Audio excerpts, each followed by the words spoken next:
Welcome, everyone. You all know who I am, Caroline Beste, founder of Tao of Horsemanship and Holistic Horsemanship. So today's free training webinar, I've got so many pages printed out because there's so many things I want to cover. And I'm giving myself 2 hours for this. And, you know, like all of you, I have my news feed on Facebook and both my personal page, but most specifically my business page. And obviously Facebook does an interesting job with its algorithms. Whatever you look at, it's constantly tracking and finding similar. And so for me, I'm interested in my competition. I think any business owner is always going to be, or should be, concerned to some degree what everyone else is doing out there. And yeah, for me, that's really what it is. I'm not on other horse training websites, or should I say Facebook pages, because I need to learn something per se. I'm on because I'm very interested in what's going on out there. And on a really positive note, and I've said this before, starting since last year, it is absolutely fabulous to see so many horse training blogs and posts and comments and awareness from so many different horse trainers out there, period, men and women alike. Especially with women, of course, it's much easier for us to be more intimate and express ourselves. It's just how we're hardwired. But it's just beautiful to see so many horse trainers providing a more mindful and aware approach to horse training and developing young horses and retraining and rehabilitation. Now, I am not happy with what I see out there on a performance level and advanced horsemanship. I'm not seeing it, but there is a lot of talk, and it's beautiful, in groups and people sharing things, just a much kinder, gentler way to work with horses. And hi, Mate. Hi, Lisa. Hi, Becky. It's just really, really nice to see. So on that note, there's a definite change and a shift. But there's a lot that is missing. And I'm definitely here to shed light on what is missing. And the more we learn how to be holistic, the more we learn about holism and the many areas of holism, not just in horsemanship, but in our own lives, the better it's going to get for the horse, period. And this is really about the horse. For those of you that know me, I am a true, advocate of the horse. You can call me a fundamentalist, a zealot. I'm beyond crazy and passionate about making this a better world for the horse. And in that process, teaching you, the human, what I know and what I believe works so well for horses. And for anyone that doesn't know who I am, just go to my YouTube channel. There's, almost, I think there's over 1,000 videos, but they're not all, training videos, and not all of them are public, but there are a lot. And most of all, you'll see my way of being, the Tao of Horsemanship, my way of being, interacting, working, loving, connecting, communicating, developing, training, rehabilitating horses. You'll see my way. And it is complicated. And that's the point I'm making. It is complicated. Anytime you're dealing with a sentient being like the horse, like ourselves, there is a different level of intelligence. And yes, in every species, just like in the human species, there are different levels of intelligence within us. I might be dumber, smarter, whatever than someone else. That's obvious. And that goes for all of us. But in general, the point I'm making is horses are so intelligent. They're emotionally intelligent. They're socially intelligent. They have as many feelings as we do. And this is my evidence-based research over 20 years. Well, let's say that's a lifetime for me, and I'm in my 50s now. But I have proven with my methodology to developing horses, I have 20 plus years to my method. And that is all evidence-based. And evidence-based research is basically, in a nutshell, it's proven, proven, proven, time and time again, horse after horse after horse. This is what has worked for the horse. This has been the easiest way for them to trust, to gain confidence, to learn, to be courageous, no matter what breed, no matter what age, no matter what experience. This is just horses, and it's huge in general. So you're speaking to someone that has a lifetime with horses, a lifetime of being a practicing Taoist. I bring this way of being into, it's in my pores, you know, I sweat it out, I breathe it in. It is my entire being. And I bring that into my approach, which is a holistic approach to horsemanship. And it has worked for thousands of horses. I have worked with thousands of domesticated and wild horses in my 20-some years now being a professional in this industry. And this is the evidence-based research that has proven to work time and time again. And that is the number one thing I want to drive home with everyone before we begin getting into these topics of discussion. Is there's so much out there by my own competitors who say, oh, there is no one program. You know, there's no one size that fits all. And there's a lot of manipulation. Okay, language can be easily manipulated and manipulative. And you're talking to someone, me, who had a career, and I still do this. I'm my own marketing with the help of another wonderful marketing guru, much better than myself. But I am my own marketing person. I had my own marketing, design, and web design business for 20-some years in Washington, D.C. before I got back into horses.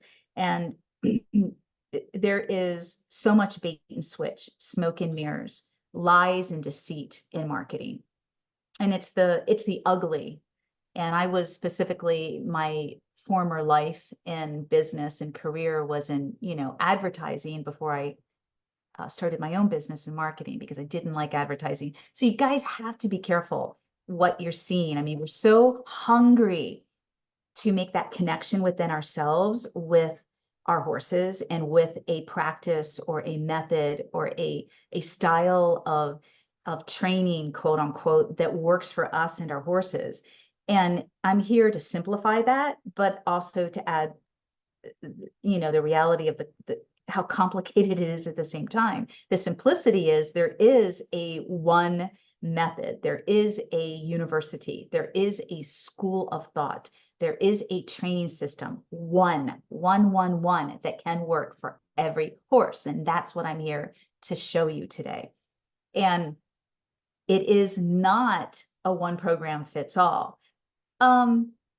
Yeah, I'll tell you why. It is and it isn't. So if I were to say to you, yes, it is one program that fits all, I'm then going to tell you it fits everyone, because it teaches you, the horse's partner, you, the mentor, the mom, the leader. It teaches you how to choose the right approach. It's going to be a holistic approach, but which piece of that approach, what aspect, what elements of that approach, and we're going to dive into that today, does your horse need in that moment? So this isn't so much about the technique. It is a technique, it is a skill. Let's say it's not so much about the mechanics, because the mechanics are going to be the exercise or the lesson that you learn. Let's say it's backing your horse out of your space and away from you. That's your exercise, that's your container. But what you do with that exercise and how you do that exercise is what makes or breaks your horse as a confident or unconfident learner, period. These are all the secrets I'm sharing with you, everything. So yes, I do have the one program that is designed through my entire life experience. It is my masterpiece. I've spent my whole life waiting for this moment. This moment was years ago when I developed my mastery membership relationship ground and riding foundation program. So yeah, the Tao of Horsemanship, it's here. Now you have to learn how to use it so that it works for your horse. Because to me, every horse now lives in our world. They're domesticated. We are their biggest number one influencer. not other horses like in the wild. So how do they fit into our world? How do they fit in, and yet we're able to make sure that we meet their needs, their basic needs, their instinctive needs, their needs for survival, which is huge. It's not just food and basic, their personal needs, their nature. How do we meet their needs? That's what you need to learn. And that's what's missing in all of today's training. When I got back into horses, I spent 2 years. I created an ashram at my first farm, and I spent 2 years studying. I had put money away to travel for 2 years. I had my Trinity with me, my first 3 horses, and my donkey that I raised as a baby. And my goal was to learn as much as I could coming back into horses and coming back as an adult and with a much better, stronger learner's mind. Because I was not a very good learner. I love learning, and I was an ardent student, and I put myself through college, but I was not a good learner. So that shook my confidence, right? And here I am coming back, and this isn't just all mechanics you have to learn. You know, there's a lot of studying, there's a lot of written, and I became a working equitation certified instructor when I moved to Florida over 10 years ago. So that was a whole nother journey back into learning and being a learner. And believe me, there was a lot of studying. There was a lot of studying and then taking that knowledge and applying it to your horses. So keep that in mind. You know, there's a lot of manipulation out there. There's a lot of top professionals out there. And I'm going to name a few names just to give you guys an idea, because it'll really, I'm not picking on anyone. I'm going to throw names out there throughout this webinar. And just because I'm using them as an example, but I'm not getting into anything more than that. So I think you'll understand where I'm coming from. It'll give it some validation, so to speak. So in the horse industry, and we're looking at right now, this is my 2024 horse training review. I've been collecting thoughts for months now, since the end of last year into the beginning of this year. Again, all these different posts and wonderful, wonderful things that are being written by professionals out there. And there's a lot of information, and, you know, it's getting worse in a way. You know, there's more and more people in this industry coming out and getting more familiar with developing their online presence. So there's even more, it's getting flooded.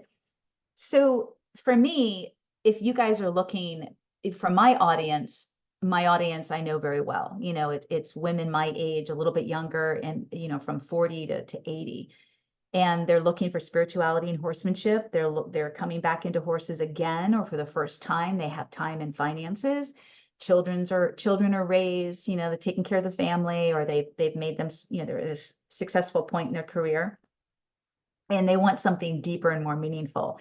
And they're also realizing through their own education that they can't just take bits and pieces of me and then take it to their personal instructor or trainer, because we have two completely different ways of teaching, respecting the horse, big time. So it's you either jump in with me or you don't. There's no quick fixes with me. You know, you can use my free training videos on my YouTube channel, which they've worked for students for years.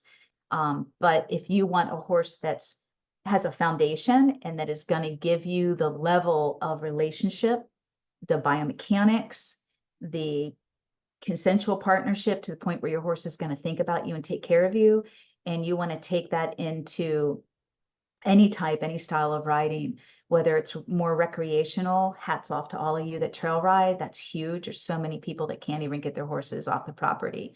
Hats off to trail riders. Don't ever underestimate your value and what you are the dream for everyone. Everyone in my world, in my audience, is aspiring to be able to trail ride. But we have to get our horses there. We have to get them there mentally, and we need to get them there emotionally, and we need to get them there physically. This is 3. This is holism, and there's 3 more. We need to get them there through social skills and how do I want to put it? Social emotional agility, self-regulation. We also have to get them there environmentally, meaning can you take your horse that's number 5 anywhere, and how do they deal with all that different stimuli? That's the environment. And we have to get them number 6 on a physiological level. We have to prepare our horses. And physiology deals with basically the body. And for our purposes today, in period, in my work, physiology deals with the nervous system. So holism captures all of that. Holism just isn't about isn't about the mind, the body, and the soul of the horse. Those are the first 3. It's now, look at all these other factors that are huge for horses that have gone unnoticed. Why is my horse buddy sour? Why is my horse barn sour? Why does my horse do X, Y, and Z? And so we're gonna dive into that. And before we do, let's just talk or outline the first 4, and it might really be only 4. If anyone has any additional training styles or methods out there that I don't talk about, please list that in the comments area. But I'm going to be talking specifically about the 4 prominent, dominant training styles. We've got traditional horsemanship or traditional training. We can even pair that with classical training. I love classical Baroque dressage, but I'm going to teach it according to the horse, meaning I'm not going to use bits. I never do. And you're talking 4th level dressage. You're talking all the high school maneuvers, advanced maneuvers, haute col. Everything I teach my horses is done without a bit and is done in a natural, organic process for the horse, meaning it's minimal aids, with the most aids being just a simple rope halter and a 12-foot lead rope and a 5.5-foot plus lunge whip. Those are my aids, my 3 aids. And if I'm riding, we add a bareback pad. Those are my 4 aids. Visible aids. Let's put it that way. Visible aids. We have the invisible aids. Ooh, this is the energy. This is the power of the intention. This is the power of aligning yourself and synchronizing yourself with your horse's mind, heart coherence, which is the soul in the relationship, and the mind is the focus, and then the body, synchronizing yourself with the energy. Yeah, it's real. There's all the science behind it. And so traditional and classical doesn't go there. It's mostly mechanics, and they will not develop horses without many, many, many aids. Okay, so now we're getting into the unnatural training of horses. And so I hope that you guys walk away with a lot today, but I want you to really walk away with being clear about what's important to you, what matters to you, and your horse. And so when you're getting into traditional and classical training methods, they rely mostly on visible aids. I don't give a shit, a rat's ass, what they talk about. Okay. Being a student myself, it's been a long time. It's been many years since I've hired an instructor and fired them because they got too cocky and heavy-handed with my late Sundance, and I left. Okay. And that was them introducing their own handmade in production cavesson. Well, when he put that cavesson on my mare's nose, he put it on so tight you could not put 2 fingers through. And Sundance was just about to rear up. And I literally just whoop, my energy. She came back down, eyes wide, looked at me. You could have bounced a penny off of her. She was so tight. And I said to my instructor, take that off now. So you don't need a cavesson to lunge your horse and teach your horse straightness. Okay, that's a whole nother training webinar. We can develop these horses of ours to do anything naturally, as natural and as light as you can imagine. So now we have traditional, number 1, in classical training, very visible. There's nothing really invisible. And even if you see a rider that looks so talented, and we see that all the time, especially at the FEI level and at the Grand Prix, And we can see that in any industry. And I'm not even going to talk about reining right now, because I can really shed some light on reining practices. We're still, with classical dressage, kicking these horses constantly to get them to do these maneuvers, instead of teaching the person and the horse how to align and synchronize their movement together, which is what I teach. It's so easy, and it begins at liberty, and it begins with play. And when you can arouse that level of play drive in your horse, they'll start playing with you, just like, and you guys can see those videos on YouTube and look at Lovey. They'll start playing with you like they do with other horses. And so that's the motivation, right?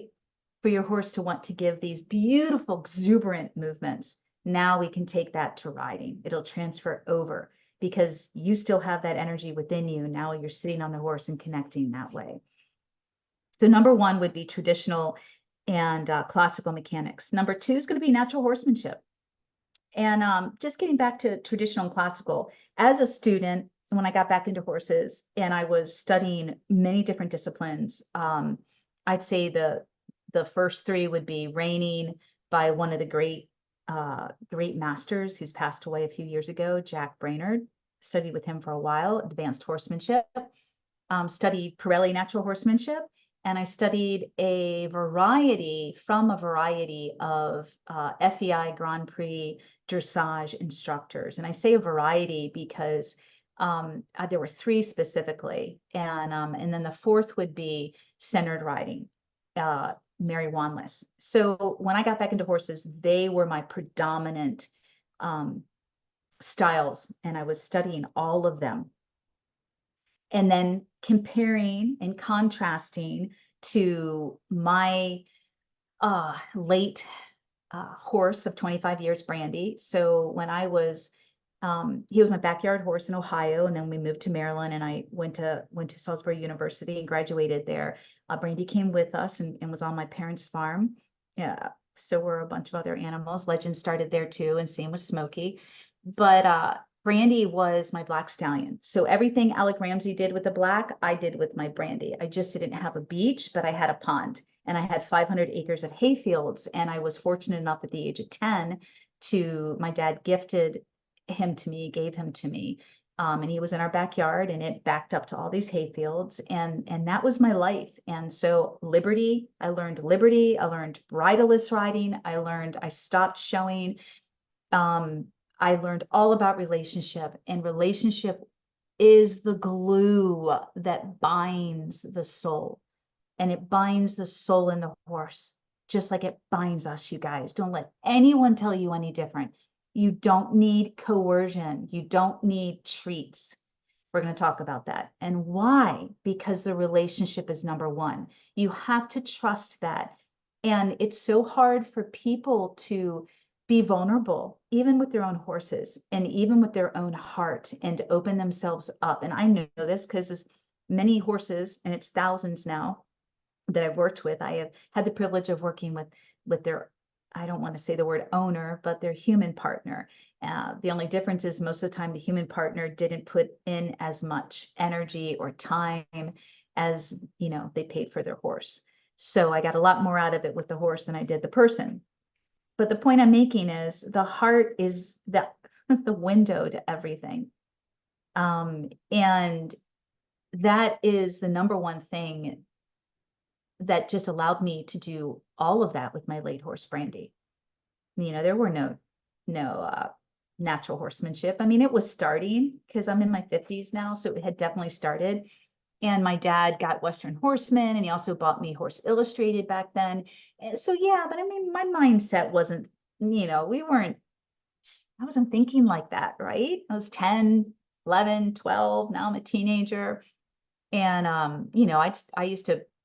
I was very active. I was a bicyclist, and I was a horseback rider and an artist. And I love running. I'm just not very good at it, but I love it. So my knees have paid the price for it. But most of my athleticism has always been out in nature. So I was either riding, all day, trail riding, or biking.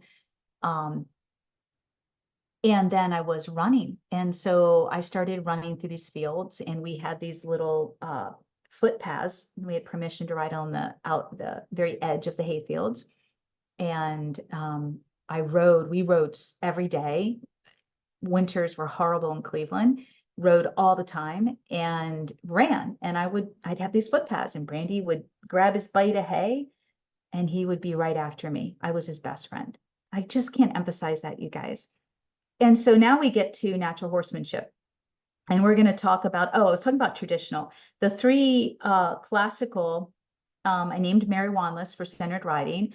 I named Jack Brainerd for reining. And then I don't remember the three prominent dressage. I had one in Baltimore, one on the Virginia Eastern Shore. They were very far away. And so I would go once a month. And they didn't really teach me anything. I was so disturbed by what I was experiencing. I couldn't even stomach it, to be honest. It was so foreign to me. And it reminded me of why I stopped showing as a young kid. I mean, my father and I at that age were butting heads, and I'd been thrown off so many times by school horses over jumps and had concussions at that age. That's why my body's messed up. It's not from being older and wiser and kinder and understanding the horse better. It's from my youth. But I refused. And it took about a year of having a standoff with my dad at the age of 10. And then he finally gave in and bought me Brandy. And I got to enjoy Brandy the way I wanted to enjoy Brandy. So when you get into classical, my biggest teachers became books. And so, Nuno Oliveira was my number one. And so I would go to these classical dressage lessons, and I would bring my little Arab, 14 3-hand Arab with a bareback pad, because I couldn't afford a handmade saddle, which was like $5,000, and nothing. He would just buck the saddles off. I mean, we'd been through the whole process of trying different saddles and buying new saddles, even, quarter horse gullet size Western and trail saddles, and none of them fit my little Arab. And we were in a rope halter, and I wasn't riding with a helmet. So I was basically made fun of in some of these lessons, in group lessons. And I was told that I needed a saddle because I needed to learn how to post. And I said, I know how to post, but it doesn't make any sense why I need to post on my horse. What's the rising trot going to do? Well, you need to get off his back and allow his back to stretch. And I'm like, well, why am I doing that while he's riding? Why aren't we developing him on the ground? My little Arab can do all of these amazing maneuvers on his own. And you know how beautiful horses look when they're excited, or unfortunately even scared. The movement is so gorgeous. And I'm like, my little guy is so super talented. I just want you to help me connect the dots and then tell me what's my homework. Like, how do I develop this? Oh, and I also was very interested in Alexander Nesnarov back then. And he was riding still. It was soon after, maybe in 2006, he stopped riding. Alexander Nesnarov, if I'm saying that correctly. And he's from Russia, and he developed his own method.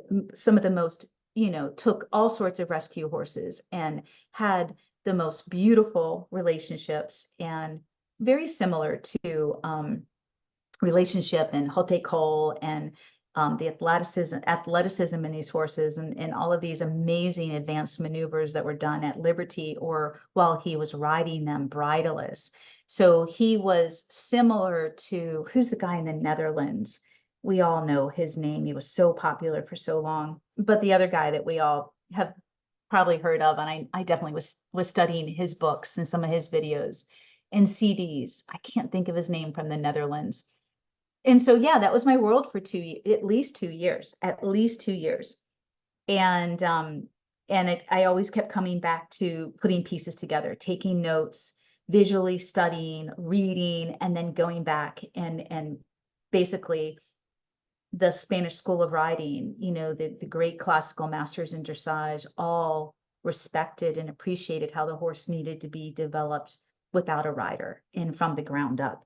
You just didn't start riding them. Like today, what do we do when we're breaking horses? There's really not much groundwork. We just get on and start putting the rides on them. And then we think, oh, we'll walk, trot, and canter the hell out of them, and they'll learn everything they need. Well, They don't though. You break them down, and you break them down because you start them too young.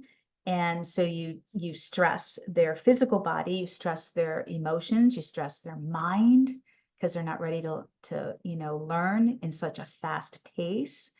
And it goes against their instincts. So it's crazy. All right, number 2, natural horsemanship. So I already mentioned Pat Prelli and one of his ardent students who got certified and then started his own natural horsemanship is Clinton Anderson. So Clinton Anderson was a certified Prelli student, and he just stole from Pat Prelli. So just look at Clinton. He's got, Pat's got the 7 games, and Clinton's got the 7 something, and Pat has the carrot stick, and Clinton has the handy stick. It's a joke. And for anyone that knows me, I can't stand Clinton Anderson. He is so abusive. I mean, he's a mess. He just absolutely breaks these horses down. But they're the big names in natural horsemanship, or at least Pat is for sure. And maybe Clinton is just more regular general horsemanship. I don't really know what he calls himself. But it isn't natural is my point. There's nothing natural when you create, I want to say not mechanics, but when you create a connection with a horse that's developed through operant conditioning. Let me say that again.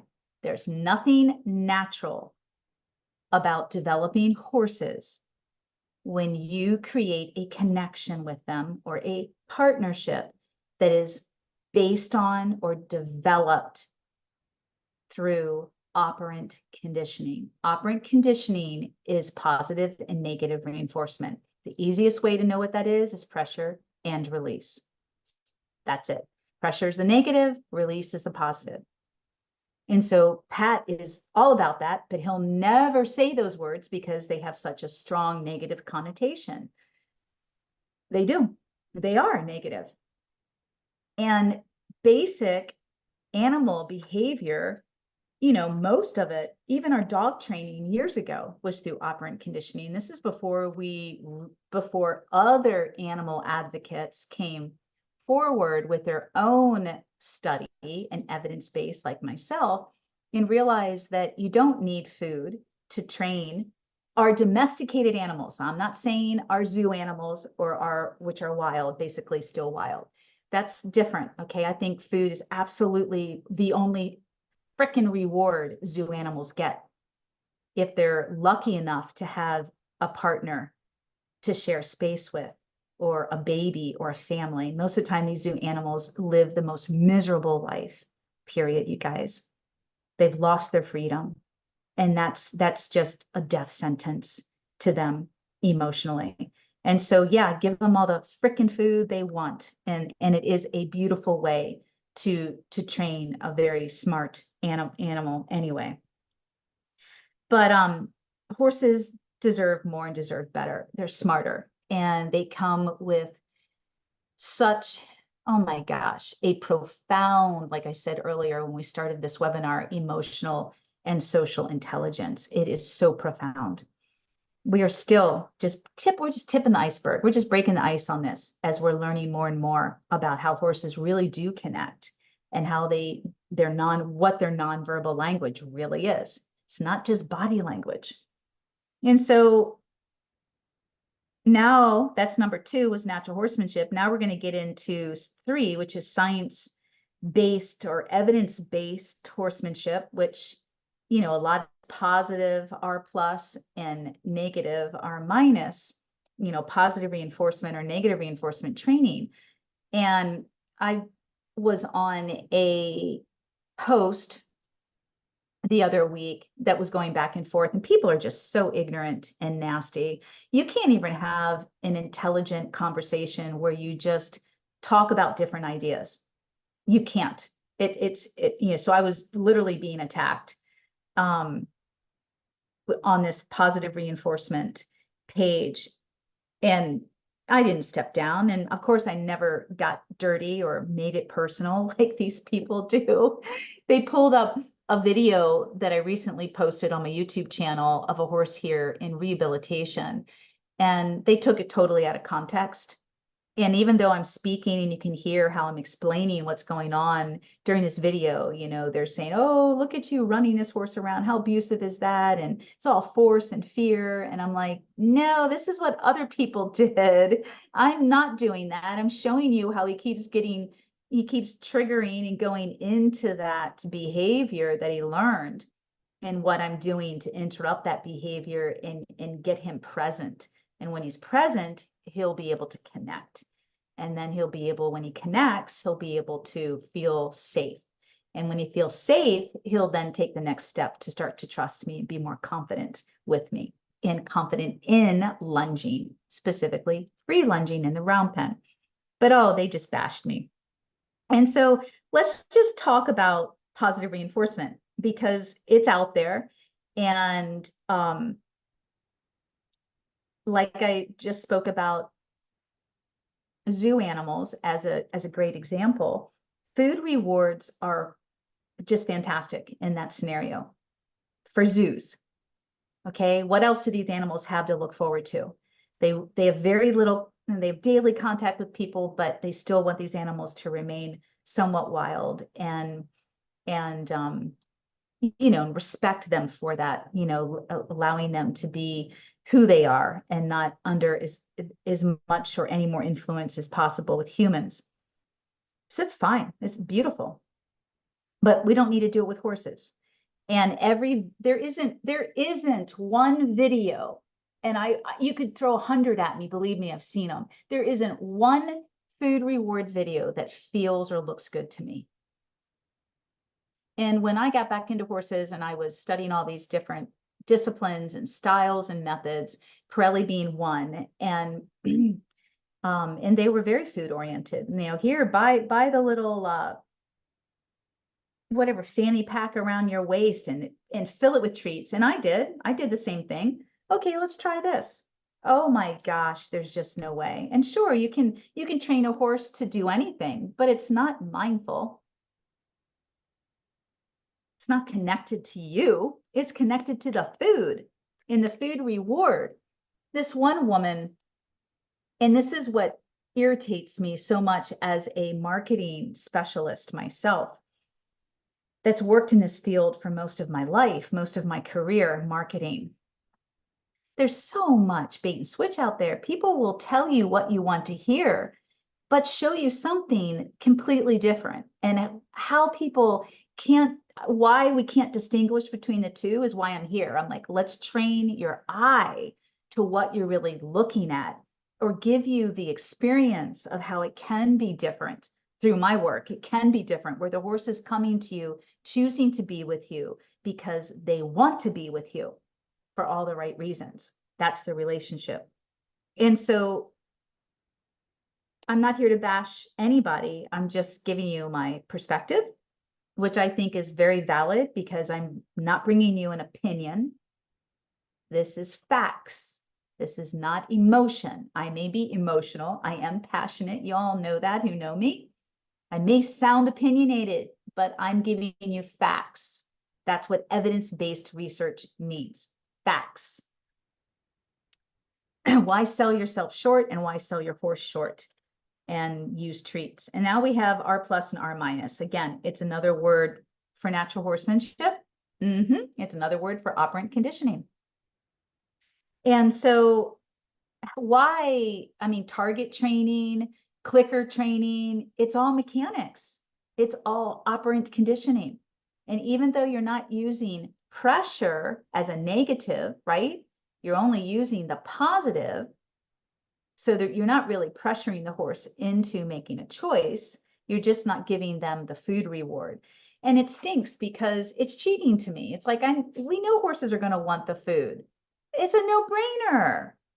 It's an easy way to put a Band-Aid on something. It's an easy way to say, look, I've got my horse trained. I went to to me, I think she's probably one of the most popular and sweetest. She's just seems so sweet and genuine. And I'm not here to bash her at all, but she showed up on the world's bitless bitless, not bridleless, bitless Facebook. I've joined so many groups, you guys. See, I love it. And so she showed up. They were commending her on riding one of her horses or a student's horse, bareback with nothing. I don't even think she had a string around or a rope around its neck, but it was all clicker training and target training. And the World Bitless organization was commending her on just what a great approach. And I wanted to, I don't know if I wanted to vomit, cry, or scream at the same time. I'm like, this isn't riding. This isn't connection. This isn't partnership. This isn't your horse reading your mind or listening so attentively to the subtlety of your body language and mirroring that and cooperating in that. This is you literally with like a carrot stick in front of the horse going, okay, if you go to that cone, I'm going to point to that cone while I'm sitting on you. And the horse is canting its eye looking. If you go to that cone, I'll give you a treat out of my pocket. So the horse is just like, okay, what else do you want me to do for food? I mean, they're not stupid. They're like, they're going to ask the question. And so they're stopping and going. I'm like, how are you going to put this in a riding lesson? Okay, so that just turned me off completely. And I'm like, here I am following, the Bitless World organization or whatever it's called with such enthusiasm. I'm like, wow, maybe one of these days, they'll post something of mine. My gosh. I was like, well, maybe not.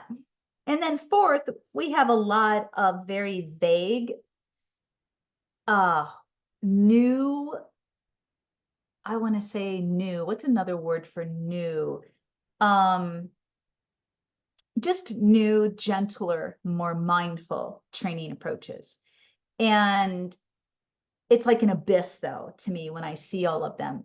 And kudos again, because we are shifting and making consciously, we are consciously changing and shifting and reshaping, the way we think about horses, care for them, handle them, develop them, train them, rehabilitate them. It's all good. I just want you guys to get educated and make better decisions.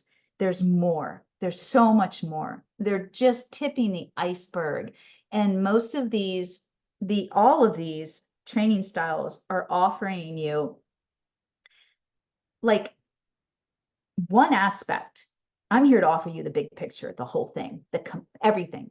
And ask my students, and some of them are probably on this podcast. It's the big picture is huge.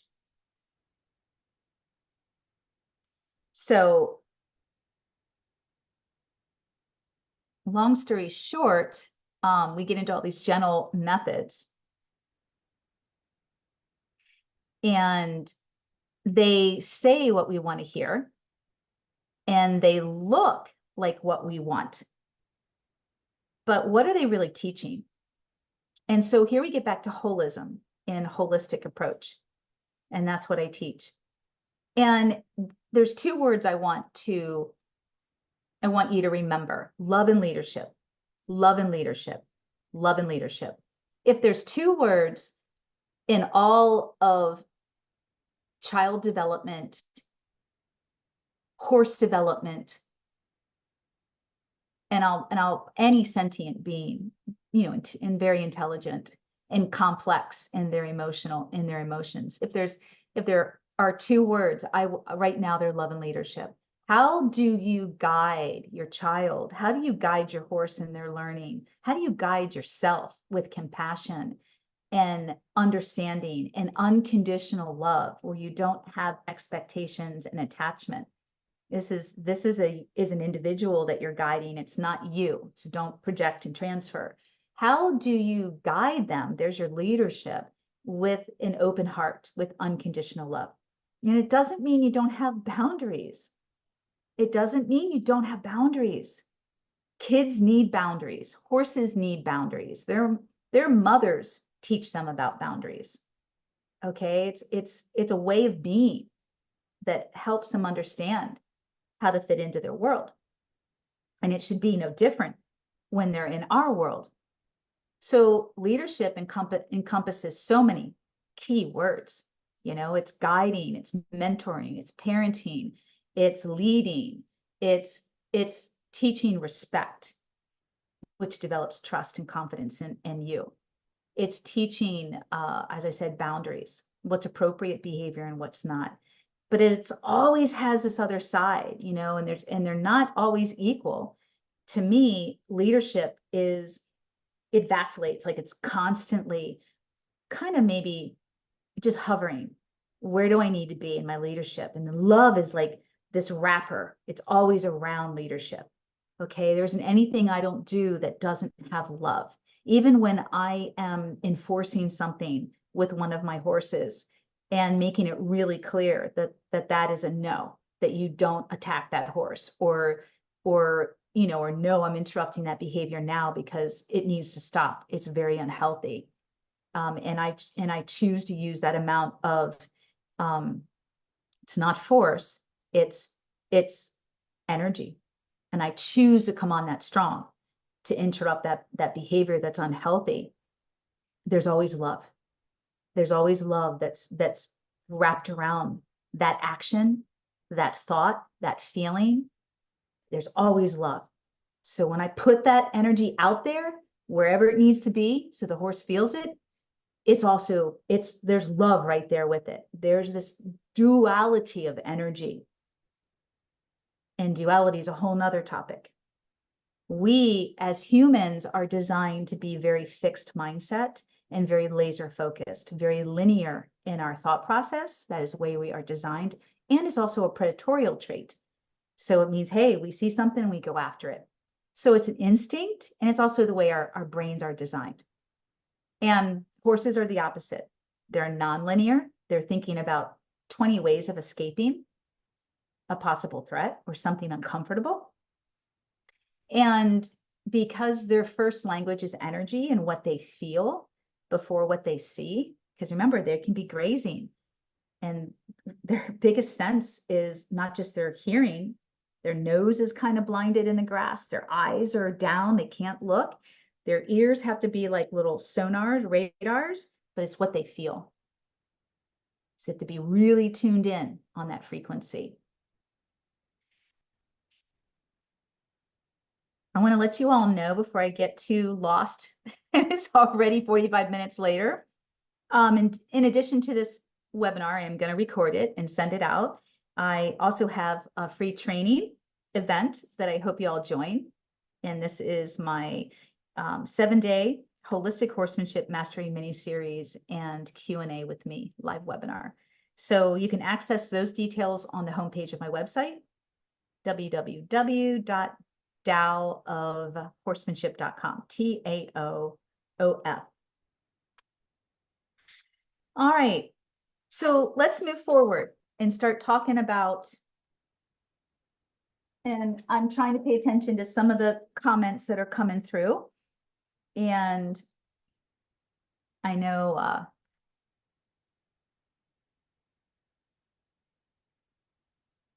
you're welcome, Eliani and Lisa.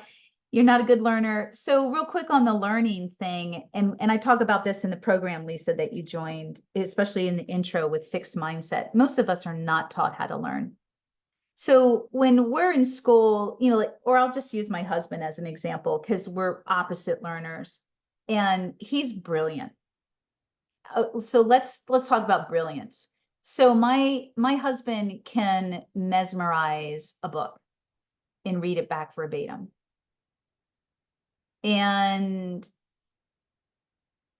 he's a textbook learner, but he's also beyond that. Like he also is a great learner because he learns, he absorbs everything. I would say to a fault. Like he can get overstimulated and a lot of OCD. It's no different.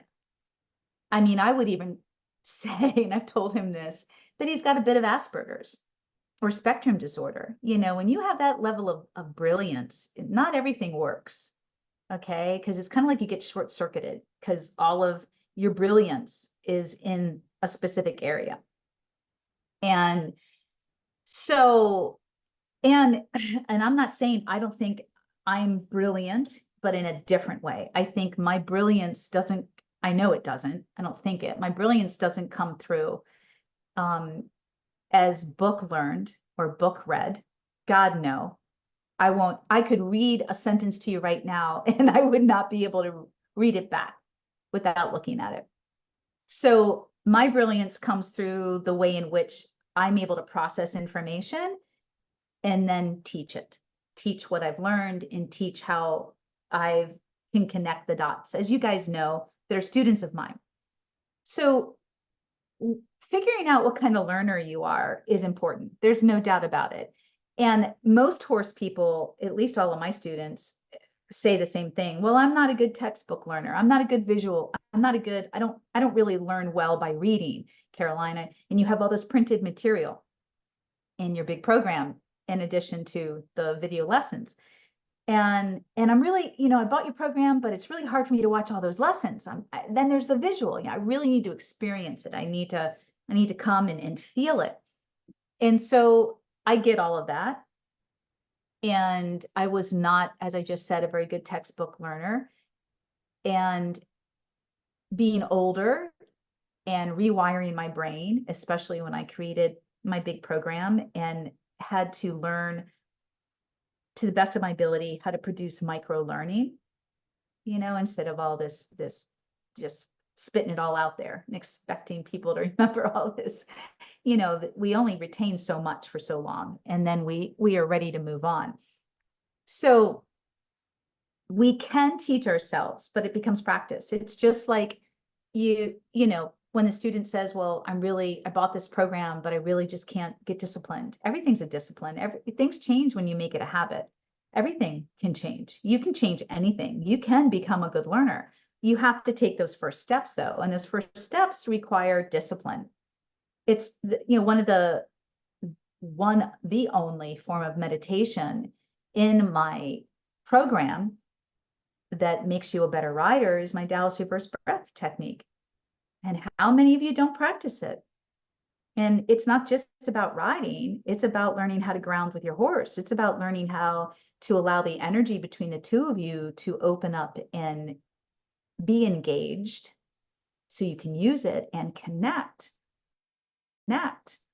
It's about learning how to ground your energy, how to create a sacred space with your energy so your horse feels safe. It is about relaxing your body from the inside out so that you are able to move in movement with your horse. It is about clearing your mind and becoming more clear and having clarity because you're getting back into your body, the somatics of what you feel within your body. It is about regulating your nervous system. It is about so many important things, but you've got to start. You got to start doing it. And before you know it, it takes 2 weeks to begin a habit and about 30 days to form a habit. So there's really no excuse. We can all become good learners. The best way is, and that's what I've done with the program, which is massive, and it's overwhelming if you look at it that way. But if you take one step at a time, it is brilliantly designed because it is organic. It is an organic process, and it will teach you what you're ready to learn. And that's why the students and I always say, go back, go slow and go back, go slow and go back, and keep reviewing, because as you're learning, you're developing a new lens and a new trained eye and a new experience in your learning, a new knowledge, a new knowing. And so, you'll go back to the lessons and review them because all of a sudden you're like, wow, I just see so much more. I'm at that pivotal point where I can see more now because I know more. So I hear you, but we're adults and I'm not going to let anything stand in the way of me or you reaching your potential. And that's where mindset comes in. That's where attitude comes in. We can be aware that learning is difficult. And then where's your attitude? I love this. I'm going to do the best I can because I love it and I enjoy it and I want to feel good about it. And there you go. You're doing it. So set yourself up for success. That's your mindset. I'm always available for personal coaching. And you can always come work with me. Yeah, you can always do a private. Okay, so let's jump into the round pen, the good, the bad, and the ugly. Round penning. Oh my Lord. If I hear one more time something negative about round pen, and believe me, it is used wrong all the time. So the round pen it's like a metaphor, or it's really a symbol. And in Chinese medicine or Chinese philosophy, which I'm a practicing Taoist, so Buddhist, Taoist, you know, it's infinity. It represents like the number numeral 8, which is my favorite number since I was a child and I didn't realize how all this would fit into place. But I loved the curve of 8, the flow of 8. So think of a round pen. It's a continual, it's a flow. We're looking for flow. I have 3 main principles in my work, and they show up in every lesson I teach. It's where we want to begin and where and what we want to take, you know, through the whole process of our learning and where we want to end up. I mean, it's everything. It's infinite. Those 3 principles of mine, and their relationship, regulation, and flow. You want to begin with relationship with your horse, but you want to continue it throughout. You never want to let it go. You just want it to get stronger and better and better. With a stronger relationship comes stronger trust and confidence. And then there's regulation. How regulated are we? How regulated are our emotions, our horse's emotions? How regulated is the movement? Now we get into biomechanics, but we're also getting into the nervous system. Regulation is just number one. But yeah, well, I was going to say, sometimes you have to start with regulation. There's a lot of damaged horses out there that cannot trust you, don't want to connect to you. You can't even catch them. So regulation is where we begin. And then the relationship will come. But if we can, we start with relationship. And then the third is flow. We're always looking for harmony and getting to a point in our own personal lives. This is the journey as well, getting to a point where we feel, we know, we have an inner knowing the difference when there's flow and when there isn't flow. Definitely the majority of humans don't know what flow is. You don't know what flow is in your horsemanship, and you don't know what flow is in your life. We're so trapped in pushing and making and not feeling. And it shows up in everything we do. How many of us take the time throughout our day to think about how relationship, regulation, and flow show up in your life?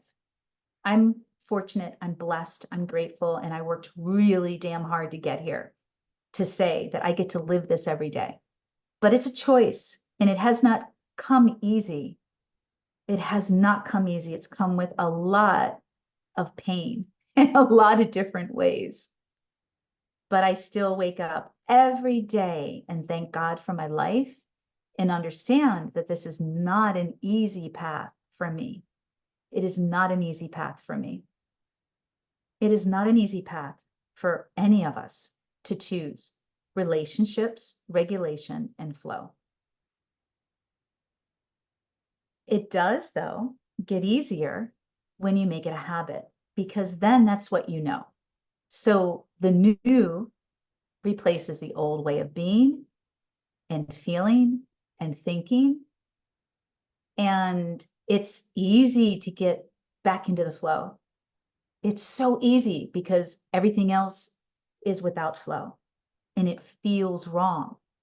Whereas before, you were always in that pattern of no flow, no harmony, make it work, push, do it. Who cares who you hurt? Get it done. That's a deep, deep subject. And the horse deserves to be treated in a way that you are always wanting relationship, regulation, and flow. That's the way they live in the wild. That is the true nature and language of horses. They're always in partnership. If they're not, they go find a new herd, and new partners. Okay, that's the way they go. And remember, stallions only fight to protect what they have, you guys. There's no fighting. Horses are so harmonious. They're always self-regulated in the wild. They're always self-regulated, always. And look at our domesticated horses. They're as messed up as we are. I wonder why, because we influence them.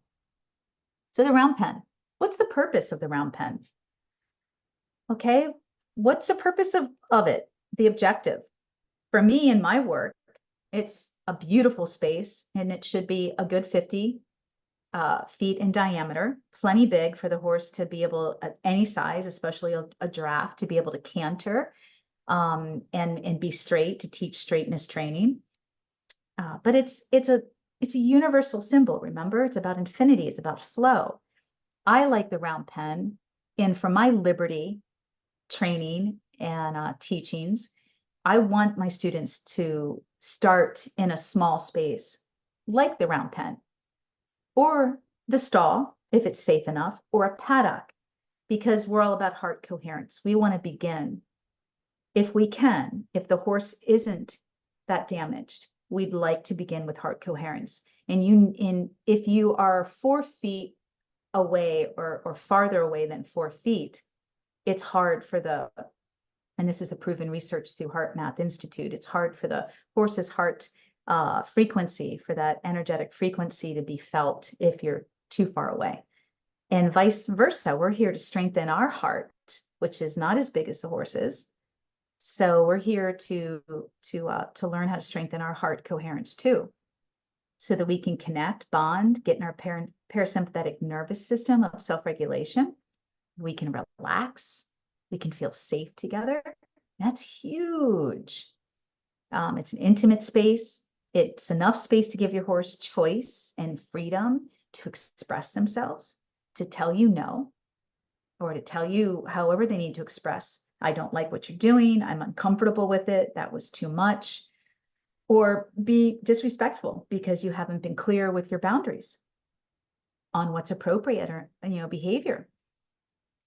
We have the beauty of natural biomechanics. Like I said, if it's a good 50 feet in diameter, it's plenty of space for a big horse like Zor, 18 hands, 2,000 pounds, to get straight on a circle, to develop straightness training. Yeah, and again, we're working from heart coherence, being close to the horse, and in my work, the spirituality of horsemanship course, and in my workshops, so that we can strengthen that frequency and that connection and push it out even farther away, So understandably, there's a lot of challenges with the round pen. Horses are put in there and taught by, even natural horsemanship, the mechanics, and that my horses hated it. And, they came from a place with me, especially Legend, when I brought him down here to Florida in January of 2005 to do a 3-month school with Pirelli. It wasn't a camp, it was a school. And I wasn't coming to get certified, but it was the only thing. And it was the only thing where I could throw myself in, coming back into horses. That was only 3 months, and not like, well, you can come on out here, for 2 years and we'll see how it works. I'm like, no, I'm married. I was married to someone else at the time. I'm like, no, that's not going to work. Can I just get away for something intense and see what this is all about? And I already had a beautiful relationship with my horses, and I didn't have them for very long. Sundance was brand new, so that was not a beautiful relationship there. But I had one with Smokey and one with Legend and my donkey, and my late horse had passed away. And so Legend, who would nicker to me 100 times a day, and our liberty was already amazing, and so was our bridleless riding. But the minute I became too mechanical, and if I was confused about what I was doing because it wasn't taught or explained to me well, he would really let me know. And, halfway through my 3 months, I had a plane ticket to go. My ex-husband, my husband at the time, came down, and he was going back, and he was coming down to drive back with me, with Legend, with the trailer from Florida to Maryland. But I was like, wow, I even talked to Linda Pirelli. I was like, why are you leaving? And I'm like, because my horse just bit me. I have this massive bruise over the whole back of my arm. He's never been like that. He's been biting me lately. I know he's unhappy, and no one will talk to me about it. None of your instructors will talk to me. They keep telling me, we're not here to hold your hand. You figure it out. And I'm like, well, how am I going to figure it out if I don't know what's going on? I don't know what to ask. Well, funny you should be having that problem. We've been watching our students, as we always do. And we're going to spend the next week, Caroline, on 5 days of liberty with your class. Meanwhile, people have been dropping off like flies. And I did stay. I was not impressed. It was a bunch of bullshit, but I did stay.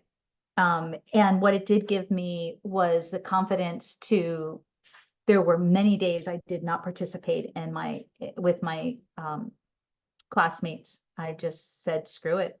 I don't like this. My horse doesn't like it, and we're going to I paid for this, and we're going to go do our own thing.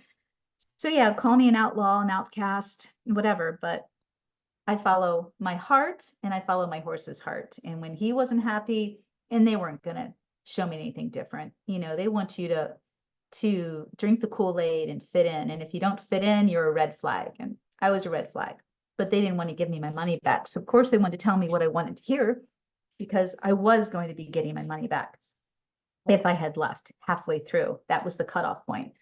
And I stayed. So it is what it is.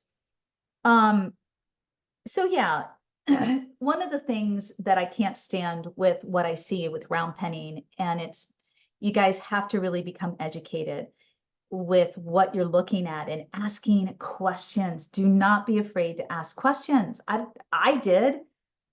You got to ask questions. You can't be afraid. No horse should be thrown like Clinton Anderson does. And there's other very popular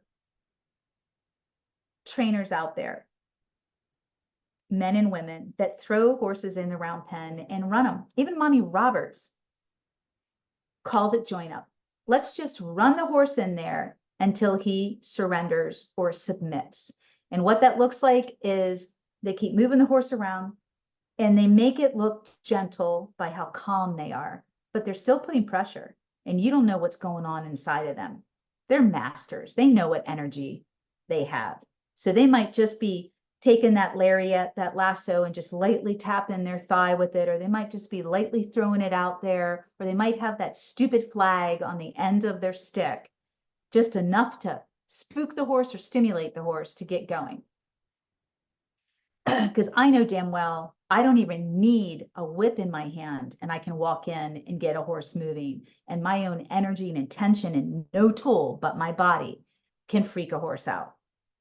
So if I can do it, and they can do it. So you're not being educated to what's really going on, but they keep these horses running until they take the pressure off. It's still operant conditioning. And they're looking for what? Mostly inside turns where the horse looks at them and asks a question like, I'm ready to surrender, unless you're an abuser like Clinton, who just wants the horse's head or face to be thrown into the wall of the round pen, does not want the horse to look at him. He wants the horse totally submissive and petrified and exhausted and drenched in sweat usually. So those are the wrong reasons. And join up for me is about the heart, the mind, and the body. And how does that show up in your horse? I always want my horses to look at me. When a horse looks at me, that tells me they trust me, and it tells me they respect me. When a horse doesn't look at you, they're afraid of you, or they don't respect you. And so you're always looking for join up in my work. The eyes are the mind. The heart is the horse's willingness to get close to you, to hook onto you, to be close to you, to come into your space and hug you, lean into you, be intimate, share intimate space with you. And the body is, again, part of the hooking on, where the body doesn't leave you. So I have an entirely different way of teaching join up. And it's a great way. It's about the horse. And those are the 3 signs that the horse wants to be with you, chooses you for all the right reasons. So what is a normal response for a horse? Oh, wow. This is a great question. Thanks, Mete, the girl. Go girl, the horse world needs you. Um, I need you guys. You guys are my voice too. You know, there's only so much I can do getting out there and speaking. I need you guys to really promote me and share. That's that's how that happens. But thank you. So the easiest way I can talk about what a normal response is for a horse, and again, these topics are topics that I've seen in a lot of current posts and blogs and things that have come through my Facebook feed.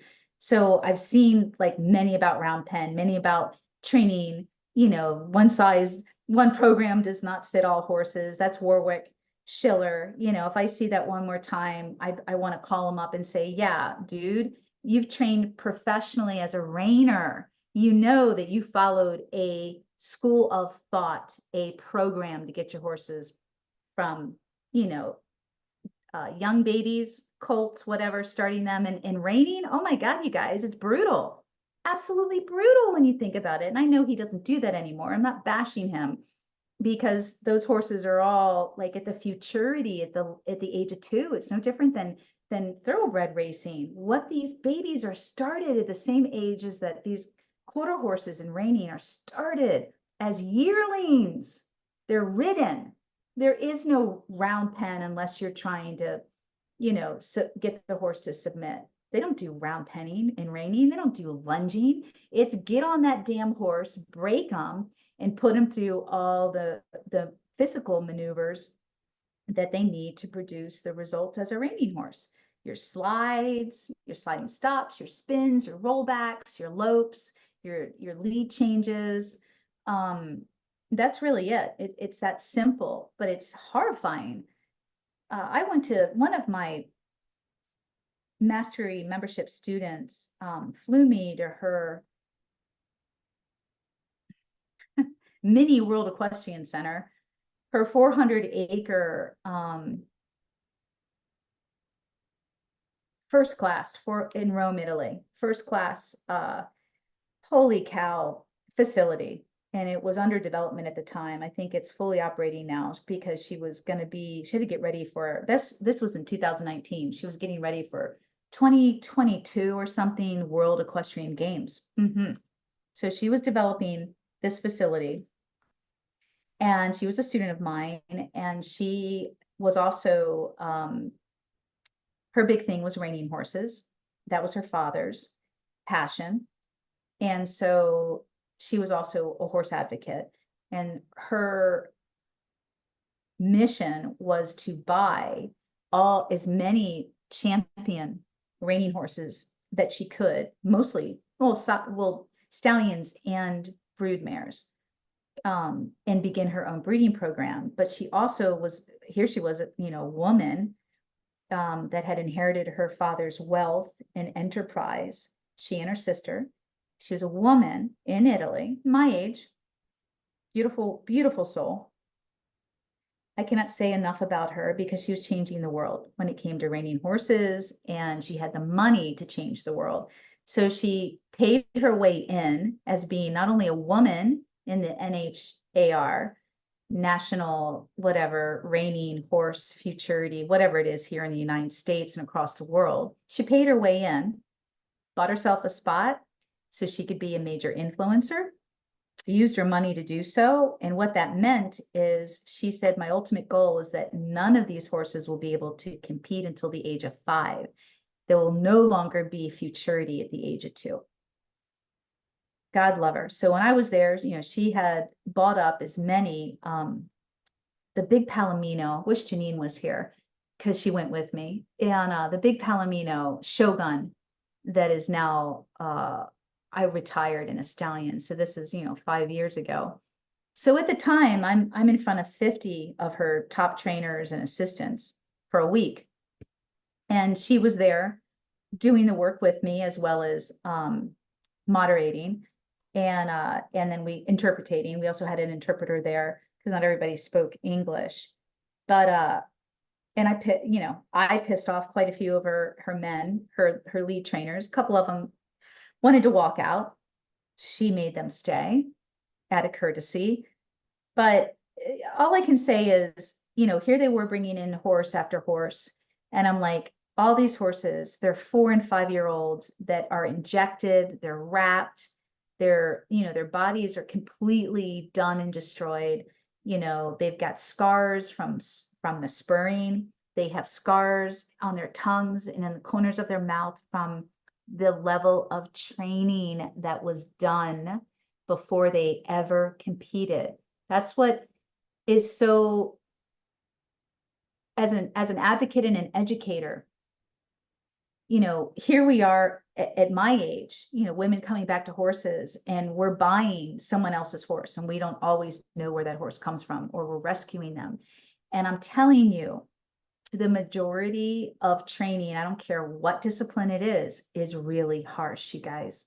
The minute you put a bit in that horse's mouth, you are inflicting pain. I will argue till I go to my grave with all of them. I don't care how light-handed you are. The minute that horse pulls against your hand, they are feeling pain. But these horses, these reining horses that were now in my clients' hands, who would never go through that level ever again of training, but just to see all these young horses destroyed mentally, emotionally, and physically was just mind-blowing. So most of them that she, like I said, she purchased at top dollar, was to retire them, whether they would become a brood mare for her breeding program, or the stallion. Just amazing person. It's just frightening to know what goes on behind closed doors. And it can be in any discipline, you guys, in any method. You really need to ask a lot of questions. And what I'm teaching you, especially with my 7-day holistic horsemanship free mini series, is how to evaluate your horse, how to assess them, and then what do you do with that information. So for me, every horse that ever comes into my hands is immediately assessed.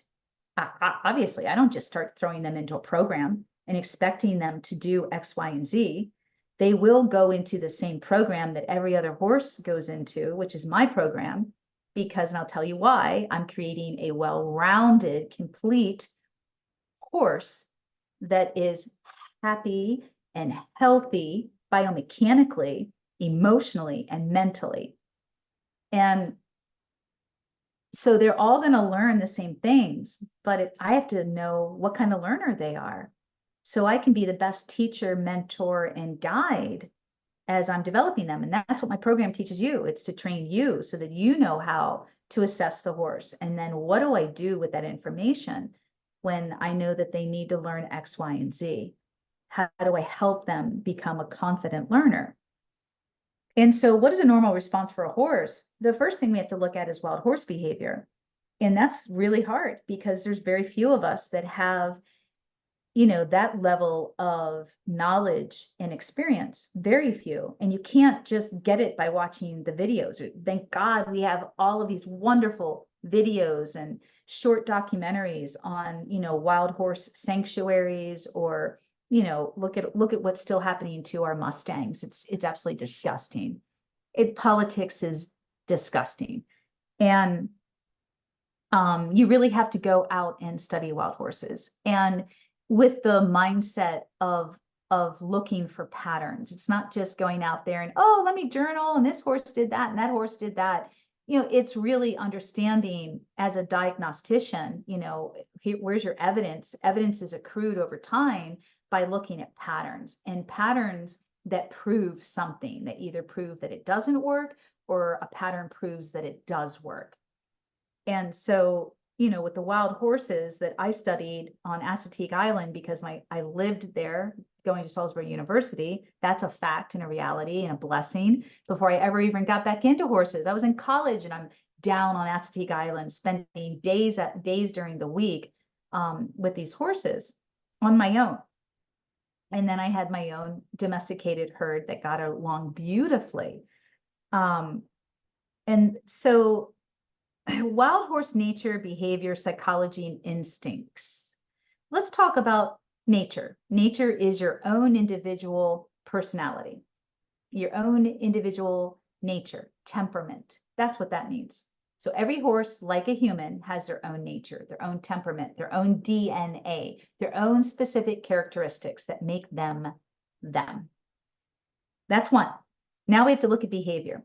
Behavior is predominantly learned. It can also be DNA. Let's take, for example, your child just not only looks like well, take my stepson, who's like my son. It's creepy because he has some of my behaviors, which are good and bad, right? But when you look at your child and you're like, wow, their behavior just instinctively is so much like the mom or the dad, you know, they just act like them. They just have certain expressions. So those types of behaviors, when they have inherent expressions, are a DNA factor. It's part of the nature. It's kind of like, wow, this is just, they've got that strong DNA of the great uncle, the grandmother, the mom, or the dad. They're so much alike them. You know, they laugh the same way, they carry their hands the same way. But there's also learned behavior. And that's the beauty of a really healthy herd of horses. And in the wild, it's always girls, always females, in one stallion. And so the bigger the family, the better, the healthier the horses are going to turn out. Because as a community, horses are going to work together. They are predisposed, instinctively hardwired to collectively work together. That's what all this partnership and harmony means. That's why it's so easy to develop such an amazing partnership with horses. This is one of the big distinctions between horses and dogs. And while dogs travel in packs, we also have wolves, they're loners. And dogs can also be loners. A horse really doesn't want to be a loner for many reasons. And one of the instinctive reasons, and it's also a nervous system, the physiology of the horse. So it's part of their DNA. And this is a fact. This is one of the main reasons why they don't want to be alone, is their nervous system, the energy connection within their nervous system, how they are hardwired to feel electrically frequencies from each other in the herd that allow them to stay in their parasympathetic nervous system of rest, calm, and digestion, or in their sympathetic of, oh my God, what do I need to worry about? We just went on high alert. I mean, here's the fact. We've seen this already, even with our domesticated herds. The horse that's usually the leader, all of a sudden the head goes up, everybody stops eating, and everybody waits. What's going on? But then as soon as a horse puts the head back down and relaxes and gets back into their parasympathetic, which has to be below the wither to start producing dopamine and endorphin through the nervous system, creates relaxation. Those are the feel-good hormones. As soon as the horse goes back down, everybody goes back down. Okay, this isn't a nonverbal body communication shit. This is much deeper. And this is part of the beauty of, there's many beautiful things with Heart Math Institute, but part of the beauty of the emerging science, which still has to catch up to my personal evidence-based research, seeing this happen with thousands of horses, and especially wild horses. Okay, and I have felt it myself, because what I also teach is how to develop our chakra system, our first 4 chakras, which are part of our senses and our sensory aware and sensory processing system, like the horse, to develop that within the human so that we can become a tuning fork. We have the ability, we've just lost the connection. We were born this way. Before we had verbal language, we were no different than the animal kingdom. We're all mammals. We're all the same. So when we become a tuning fork again, then there's the intuitive, there's the second and third brain, our gut and our heart, not our cognitive that gets in the way of everything. So that's the behavior of horses. Horses are designed to be organized and well managed and have a healthy level of interdependency and autonomy. I mean, they're just the best to learn from, to be healthy as a human. They're already there until we F them up, which we've done a really good job doing. Then there's a psychology of horses. Oh my God, I could puke over the bullshit out there, the basic psychology by some of our leading experts. Some of the books out there are so nauseating. There is so much more to equine psychology than this webinar time that I have time for. But it goes way deeper. And then there's the basic instincts of horses, basic instincts. I've already brought that up. And then there's personal, like things that we need, basic instincts, and then the needs of the horse.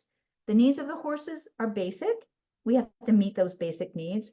I can't remember who posted this. It's been going around for a while, maybe a few years now. I don't remember the name. It's beautiful. They're a student of the wild horse, and they said there's 3 things wild horses need, and I agree totally. They need friends, they need constant forage, constant friends, and constant freedom. We can't meet a horse's basic instincts at that level. What are we doing? How cruel is it to have horses? How selfish are we?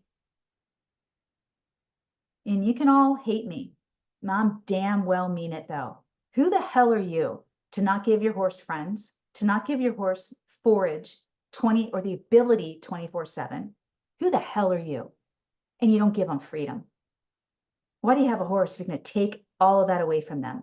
They need those things. Those are their basic needs, but those are also, we're meeting their needs. What would you do if you lived in a jail cell, a stall? What would you do if your life was a dry paddock? I made the choice when Sundance had advanced Cushing's disease to not do what most people would do. Lock her up in a dry paddock by herself, give her disgusting food. I said, you know what? I'll do what I've been doing. You'll stay off the grass during the day, and at night you'll have 12 hours. And you're going to live a happy life with your friends. You're going to have friends. You're going to have all the forage you need, and you're going to have freedom. And I'm sorry you died. I'm sorry I didn't keep you alive with 4 million drugs and a lifestyle that I know would have broken your heart. So here at my farm, the horses are in all day, or they're in my training area with shade, and it's a big dry lot, basically. But they have hay. They have forage from 8 till 4. They have forage. They might go 2 hours without, but right now they're not. And then from 4 or 5, they're out. They have freedom to go out into the pastures. And so you have a 10-acre pasture, and you have, and depending on the horse, like Zora might be back on a 1-acre, because I really want to watch his weight right now, or the girls are on a 6-acre. And they're on there for 12 hours. So they have constant food, is what I'm saying. And yeah, I did that on purpose. I did that with this in mind. And I've always been this way. And it breaks my heart when I've had to board my horses when I made the transition to move down to Florida. And I understand. I feel for all of you, because you love your horses and you want to have a horse, and they're better off with us than they are right now, going to auction or a trader and then the kill lot, or to Mexico or Canada for meat. But I'm telling you guys, we need to change this. And everyone gets so scared because you feel like you're so vulnerable, and I know you are, and I know your horse is at your boarding facility. But if you all band together, your boarding facility can't live without your money. But there needs to be more than one voice. You can't be the only one, or you're going to be, the outsider, and they're going to make life really bad for you and your horse, so that you do leave. But if you all were of the same mindset, and either you banded together and did, board it at your own barn, or where I'm headed with all of this. We've got to start making changes for our horses, because as a professional rehabilitation trauma specialist, just changing the horse's environment and meeting those basic needs, which aren't basic really, are they? Their basic and their intrinsic of friends, forage, and freedom. Just giving them that usually takes care of 75% of any behavioral challenges with our horses, at least, if they're not physical. Well, again, dis-ease. What is disease? In the wild, none of our wild horses have any of these diseases, okay? None. They don't have EPM. They don't have laminitis. They don't have founder. They don't have Cushing's. They don't have equine metabolic syndrome like some of my horses. They don't have any of this because they're doing all the things. They know what to search for. They know how to take care of themselves. They don't get fed all these byproducts that grain produces. They eat the right things. They find the right things. They're exercising and they're happy. What is disease? It is dis-ease. We are at dis-ease. How can we help our horses? Join my holistic mini series. I have the answers to help you guys. So what is normal horse behavior? That's tough. We've normalized everything. Yep, everything. You're not going to know until you start studying wild horses, or we work together and you become more educated and you lay your eyes on healthy herd dynamics. Believe me, there isn't any clinic or workshop, that I've had over the years that's, specializing in one area, and everybody comes here for that clinic or workshop, and yet, half of our time is spent watching my healthy herd.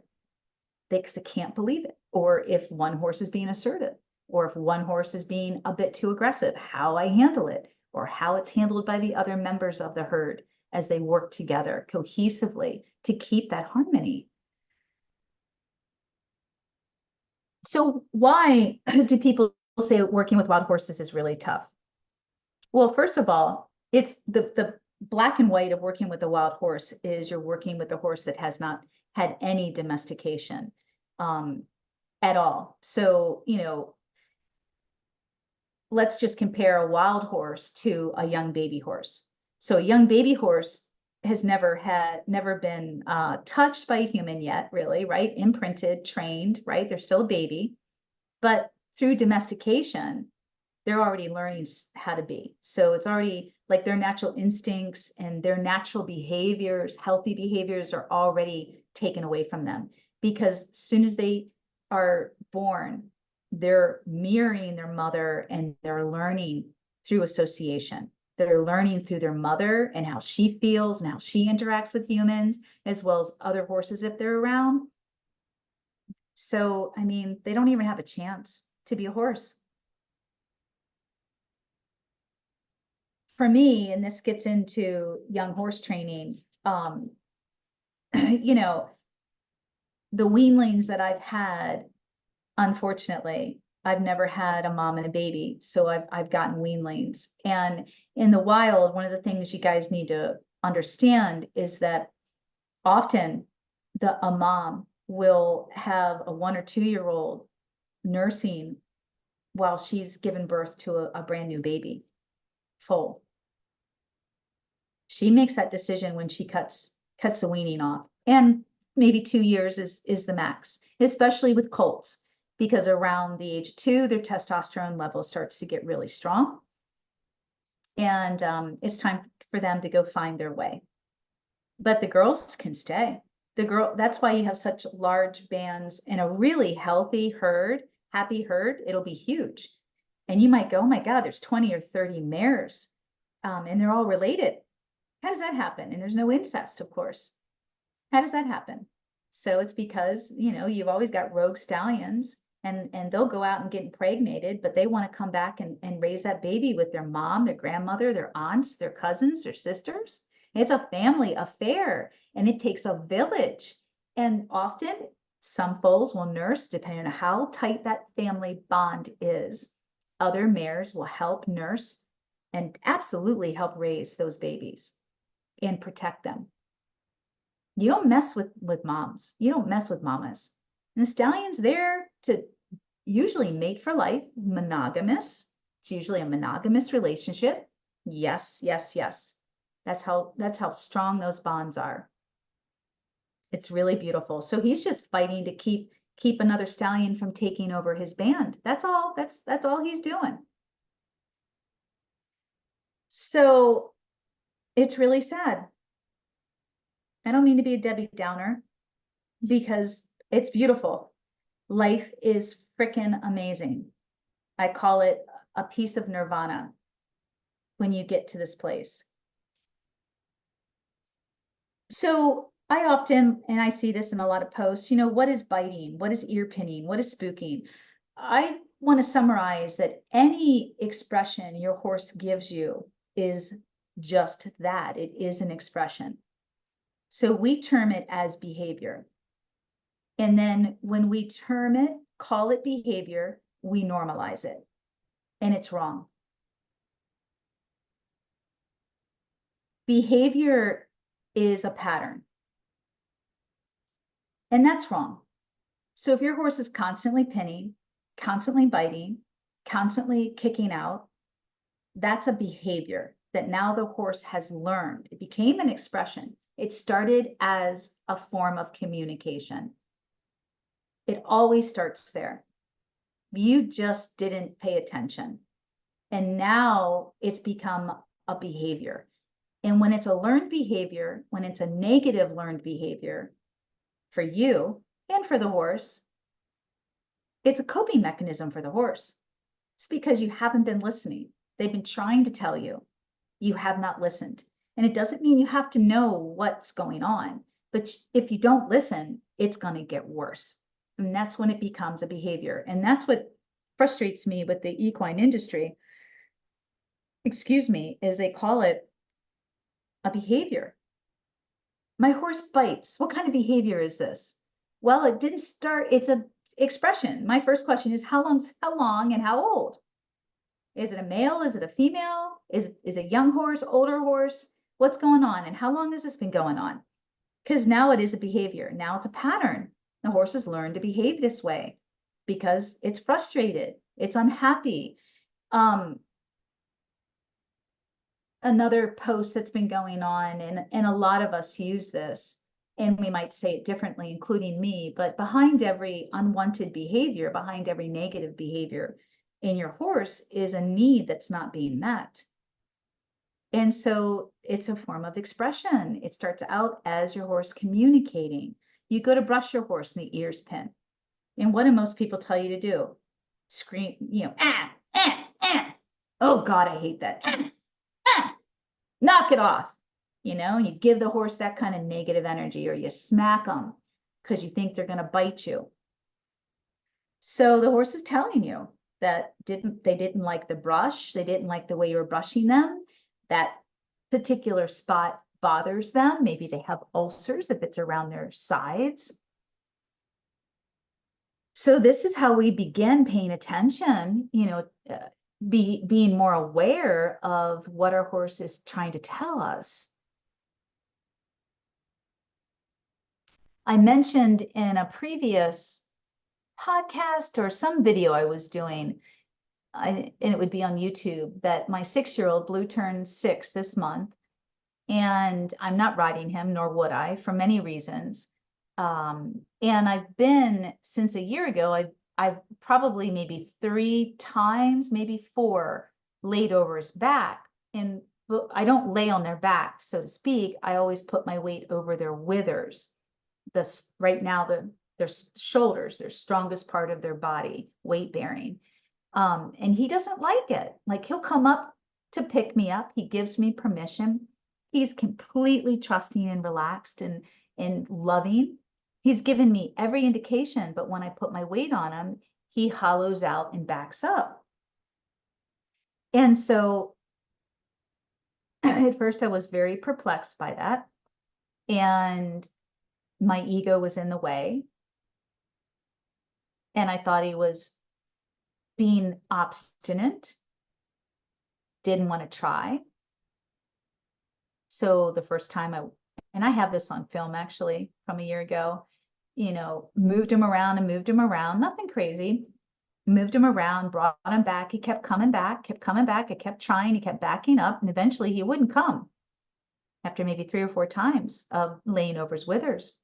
And I didn't do anything extreme. Of course, he wasn't a mess, wasn't sweaty. It wasn't about, pressure and release. And I was just like, hey, maybe it was a little bit about pressure and release. Can you try a little bit?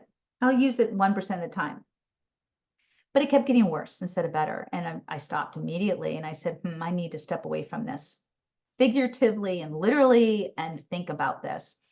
And yeah, it came to me. It bothered me so much because I've never had a young horse not give me permission. And I've always been on my young horses at the age of 1 or 2. And here's Blue, 5 last year and 6. Now, and Blue's been really emotionally messed up when I got him at 8 months of old, 8 months of age. So, I stepped back from it and I'm like, I need to talk to him. I need to ask him. So I brought him into the round pen days later and I sat on the mounting block and he came down, head down. I'm like, what, show me, talk to me. Something's going on. And, you need to release more trapped emotions. You had 2 horrible mothers your first 8 months, your biological mother and your human mother. And you have a lot to say. You've now grown up with a healthy herd that has a lot to say, and talk to me, tell me what's going on.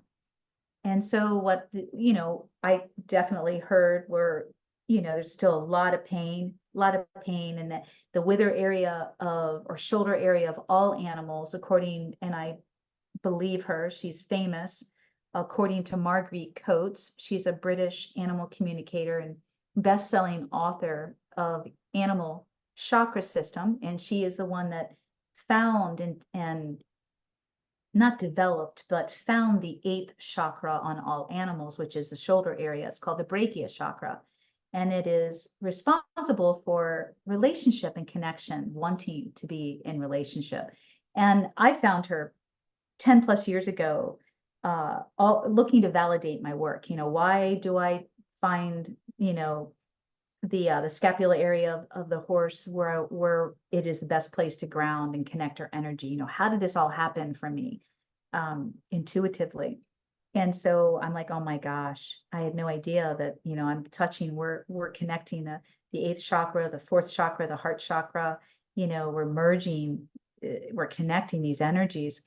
So long story short, I got that conversation, got that information from Blue, and I started doing some, not grounding because we ground, but I started to do some energy release in that area. And wow, I mean, you could just see him he'd never left me, but the way his body communicated and spoke to me as I listened to his body tell me where he wanted me to put pressure, to be more invasive, put pressure and try to pull it out and release it, and how to be more non-invasive.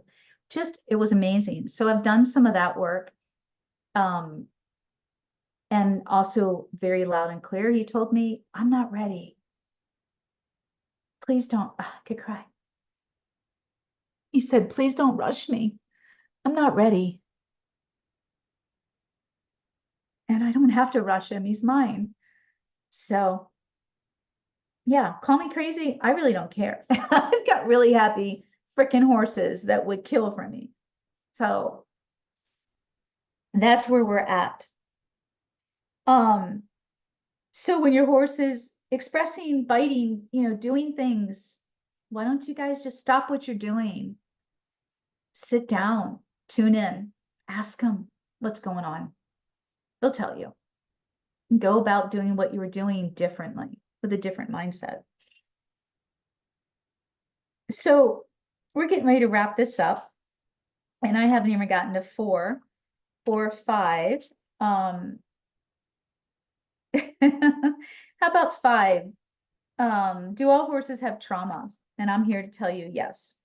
I say all the time in everything I do that's public, whether it's videos or podcasts or webinars, in my experience with evidence-based research, working with thousands of horses in the last 20 plus years, that 98% have trauma just like us at different levels, different reasons, but there's trauma. And so here's your question.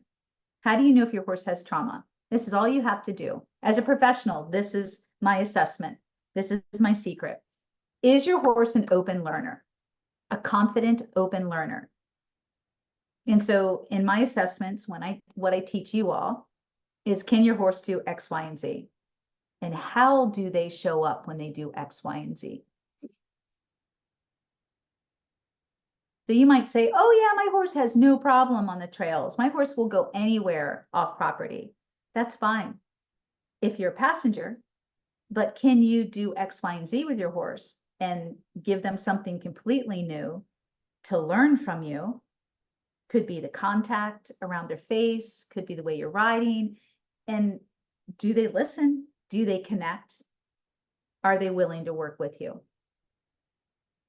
So is your horse a confident open learner? If they are, then they don't have trauma. And there are some babies that are born into this world, domestic babies that are born into this world that are untainted by the grace of God. They're untainted. They have healthy mama horses and really great people handlers, breeders that don't F them up. And they're like, so they're a sponge, just like a kid. They're a sponge. They love learning. They're playful. They're curious. And so, healthy natural instincts for a horse are curiosity, not fear. Okay, horses are not born spooky. Pat Pirelli always says they're born skeptical. Well, yeah, to some extent, of course they are. They don't want to, be walking through tall blades of grass and all of a sudden this thick blade of grass is a snake. Of course I need to pay attention to stuff like that because it could be a snake and it could kill them. Or this, dark, shady area isn't just shade, it's a hole in the ground and it could break their leg. Well, yeah, but within reason. I mean, he really plays it up to horses are just naturally skeptical over everything. No, they're not. They're naturally curious and open.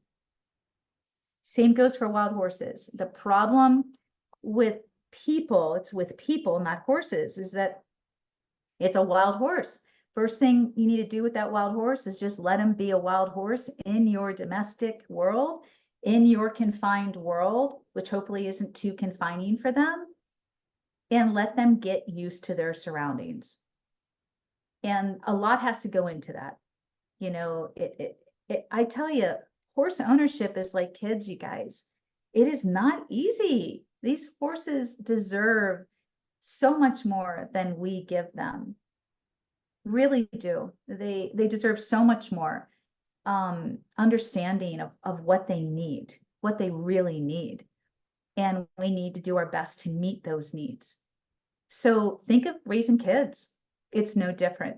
Give your horses what you would give your kid so that they are a happy, healthy, well-rounded individual. If you keep them in a box all the time and you don't expose them to new things and new ways and learning, then they're not going to be an open, confident learner. And you can't blow their mind either. You can't expect a 1-year-old to do what a 3-year-old can do. You can't even expect a 1-year-old horse to do what a 2-year-old horse. Their maturation is so fast, but it's within years, meaning a weanling is way different than behavior than a 1-year-old, way different than a 2-year-old, way different than a 3-year-old, way different than a 4-year-old. And then it starts to kind of settle down until they fully mature, which is around the age of 9 or 10. Yep. Now, you can speed that up if you raise them and you do right by them. Then you can have a 4-year-old that acts like a 10-year-old, but it's still a 4-year-old. Yeah, just take your time, learn, become educated. Yeah, I wonder, I don't know. It's like there's really no book on raising kids. But for some, and God knows there's a ton of information out there. There's a ton of books, right? And there's a ton of opinions, and there's a ton of, it's no different for the horse world. And look how screwed up we are, and look how screwed up they are. I think there should be a code of conduct. I've done my best with my program to say, yeah, there is a universal way of developing horses and rehabilitating them and training them that does not take away from them and creates a confident learner in them and teaches you, most importantly, how to assist in this process. And it is a beautiful journey because it's in relationship. First and foremost, it is beautiful just because of that. So horse training, I'll definitely copy and paste this into the actual webinar that I'll be sending out. I wanted to read two things real quick before we wrap up. And these are two really nice posts that came across my news feed from two different professionals that are pretty well known. And I'm calling these two different perspectives on horse training, I'm calling them the many training ideologies.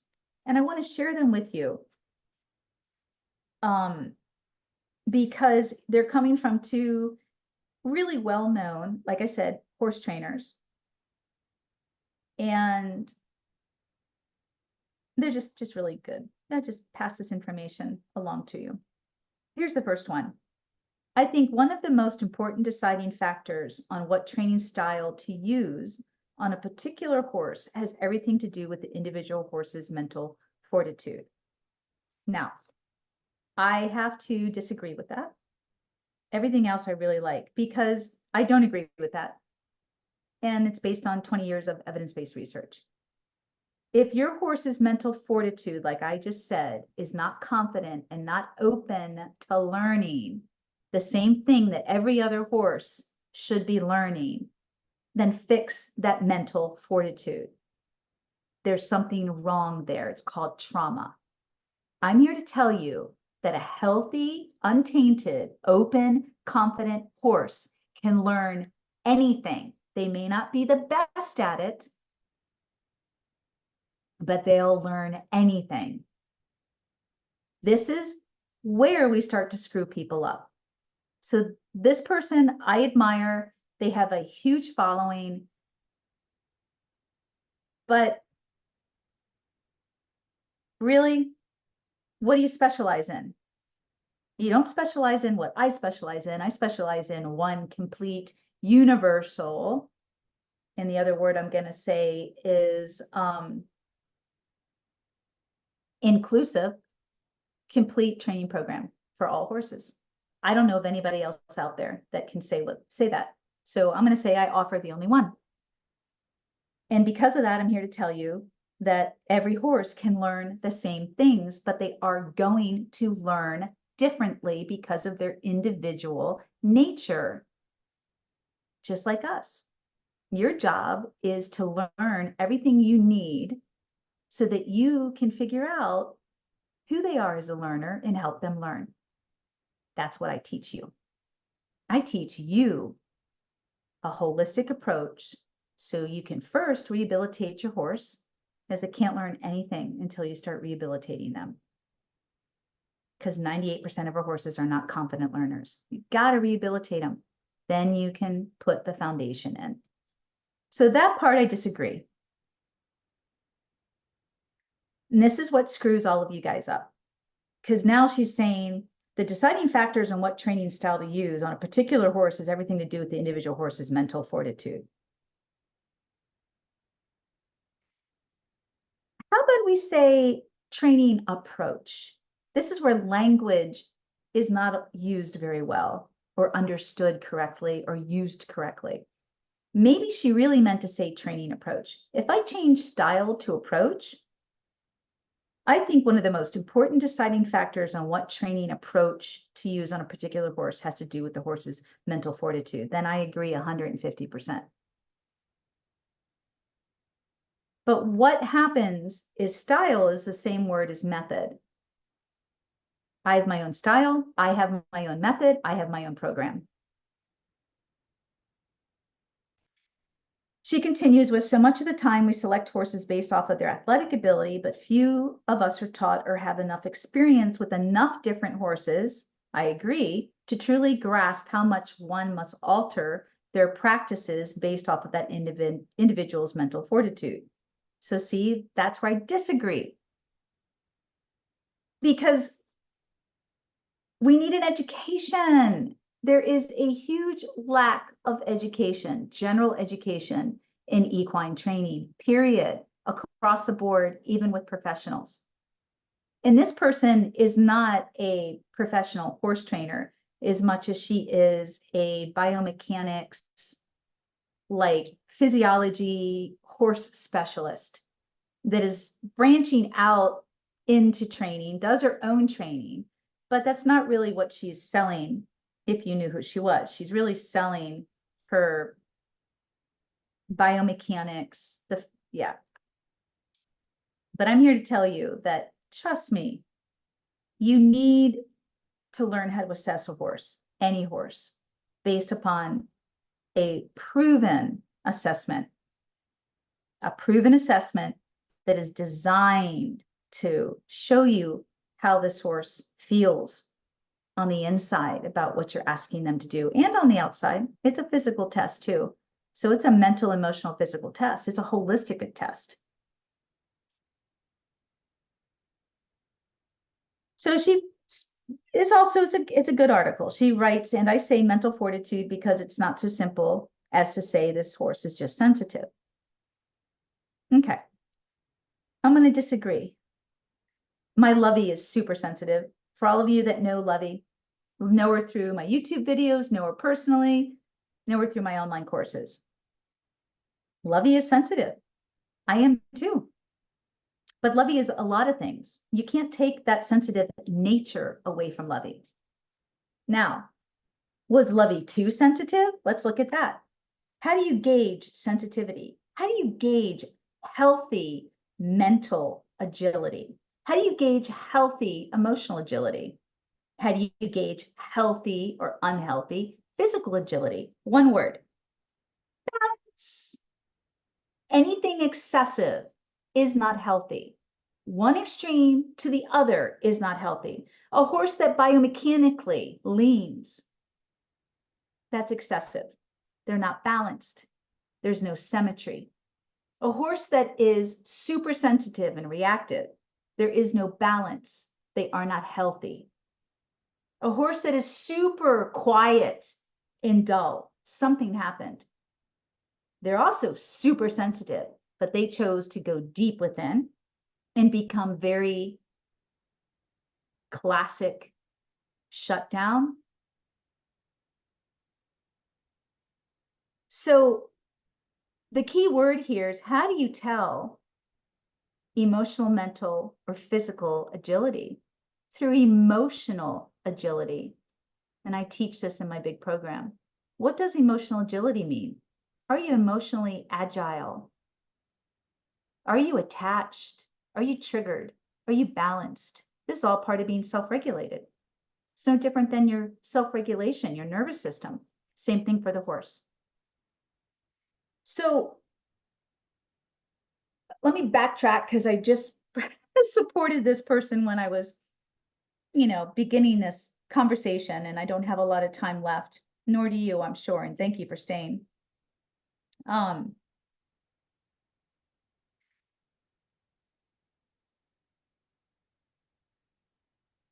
There are so many professionals out there talking a big talk, but they don't really know what they're talking about. Let's just put it that way. That's what I'm seeing too, that's surfacing. I'm not putting them down. You can tell that they're learning, and this is just the beginning of their journey. But the fact that they're putting it out there without, to me, strong evidence, proven research, and I mean working with more than hundreds of horses. Any really good professional is going to tell you the first few hundred horses are guinea pigs, and you've got to go into it looking for patterns of recognition, patterns of, is this working? Does this work doing it this way with X amount of horses? I'm telling you that a holistic approach will work every time, because you're always scanning yourself and the horse. If something negative shows up, you're not forcing the horse to continue, or yourself. You're stepping back, hitting the pause button and going, wow, what just happened?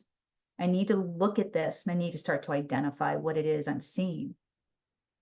You have to be able to identify it if you're going to be able to fix it. But you got to learn. You have to learn what that means and how to do it. So I agree with her that basically the real world is going to call this horse really sensitive. And she says, because the answer to that in most cases is to just desensitize them. I agree with her, and I don't agree, meaning we should not desensitize them. And she's right. These horses will never truly be desensitized. They will only be shut down. Yep, they'll find another way to cope.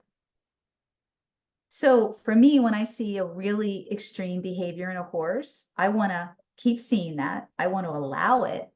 And I know that the practices that I have set and designed will help them get back to their balance, where they need to be in their own nature. I would never want to change Lovey's super sensitive side. I just want to make sure that she's in balance with it. I don't want to change that. You know, it's how we deal with life, how we navigate through life. You know, shit's going to happen, stuff's going to come up. We're going to have really tough days, weeks, months, years sometimes. I've been there. I'm just coming out of a really rough patch of a few years myself, and I know some close friends that have. It's how we learn to navigate through that without shutting down ourselves or making excuses or not allowing ourselves to feel what we feel. I feel a range of emotions every day, but it's what you do with them. I don't want Lovey to not feel what she feels.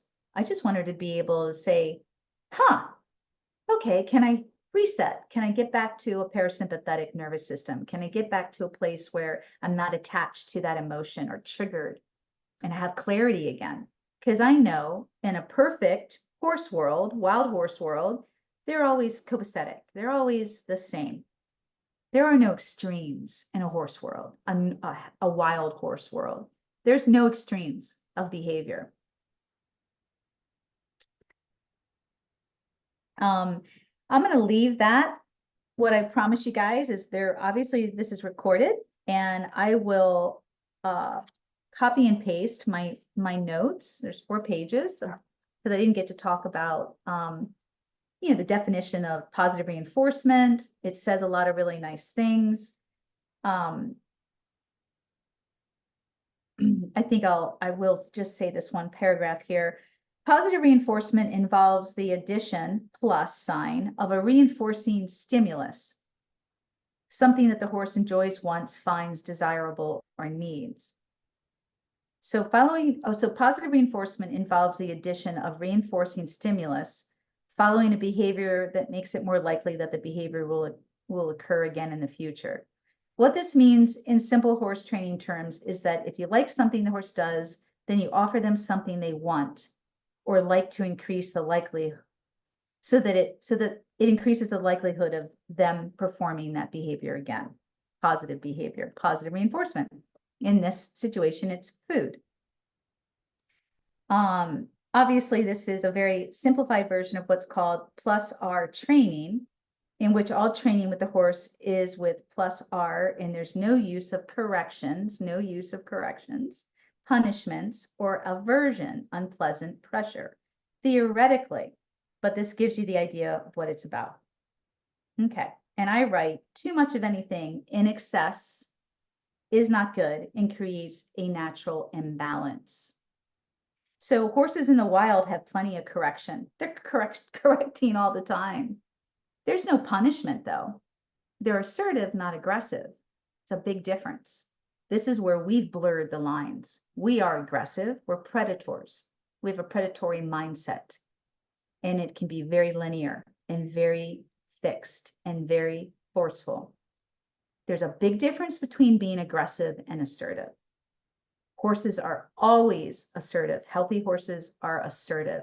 They are clear about their boundaries, and they have no problem correcting their babies. And they do not reward with food. They reward with good, positive behavior. You either get, it is operant conditioning on some level with wild horses and healthy herds and healthy raising of domesticated horses. There is a healthy, just like us, there's a positive and a negative, a cause and allow, but they drop it. They don't hold on to it and they move on immediately. So the baby is never, they don't hold on to all of this like intensity that we give, or, you know, it's a healthy follow through for horses. We have a lot to learn.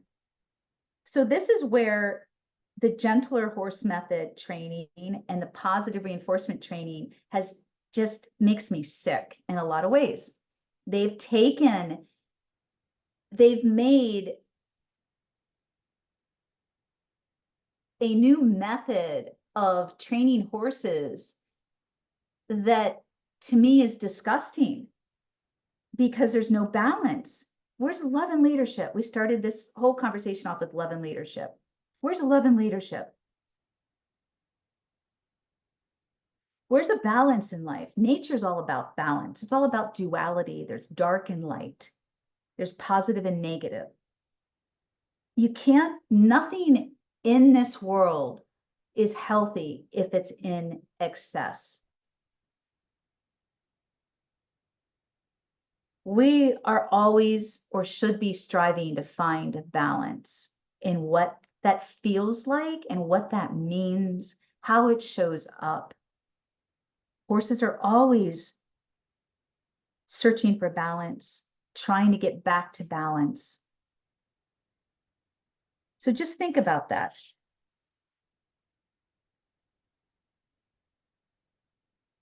All right. Thank you. Sorry, I have to try to figure out this stupid event thing. You know, I did this the other month and I did it with one of my mastery membership private pages, and I created the event there and I couldn't do it. I had to go to Zoom. But I could go from Zoom and stream straight to that page. I don't know what's up with this Tao, my business page and my personal page, why I can't just, but I couldn't, what I'm saying is I couldn't do the live event from that private page either. It was weird. So I've got to figure this out. I apologize. Thank you for listening. Thank you so much. Don't forget about go to my website, my homepage, Tao of Horsemanship, sign up for the free 7-day mini series and live Q&A webinar with me. It's coming up in in about 2 weeks. So I hope to see you all there. I look forward to your questions, comments, and if you guys want me to continue doing these, I love them. I hope so. All right. Have a blessed day, and may you always be one with your horse. Thank you.